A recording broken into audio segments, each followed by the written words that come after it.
progress update on the cooling and the air conditioning. We got everything mocked up both up front and under the dash. So what I did is I bought 4 of these Daco 70534 hoses.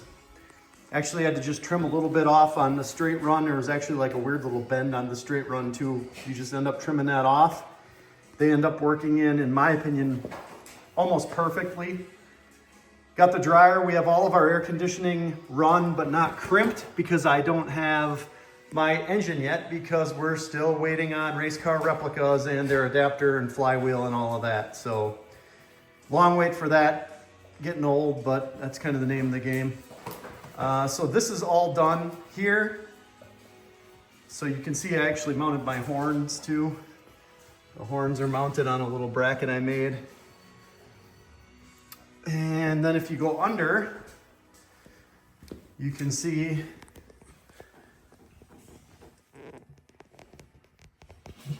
up in here, we ran our heater hoses. You can see them. They run through the bulkhead up in there.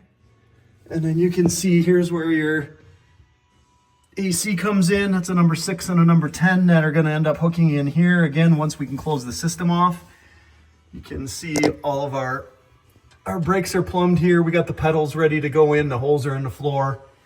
So we can start to button stuff up here pretty quick. So that's how we did all the AC. We've got all of our steering column completely done as well. Welded up the quick release. I ended up going with a different steering wheel than comes with the kit. So you can see here.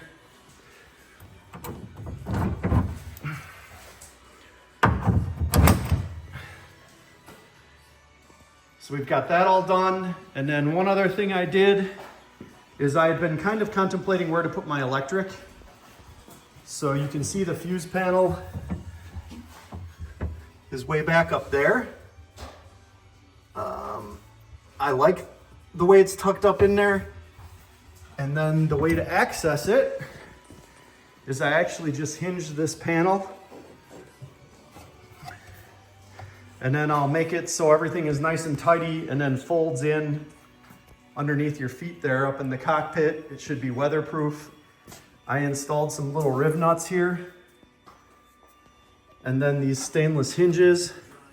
So again, what I plan on doing is doing the wiring, leaving enough slack to be able to open this, you know, so that's gonna be 10, 12 inches. You can open it, easy to access. You can see everything. And then you can flip it closed when you're done. And then you've got some little stainless 10 size that go in there and close that up. So that's what we've been working on. So if we ever get our missing parts from race car replicas, we can start to put the engine in and button everything up, close it off. You can see here's where you got your, I think it's a 10 and an 8 coming through down here. That's it. Hamilton Shop Dog, chewing on a glove.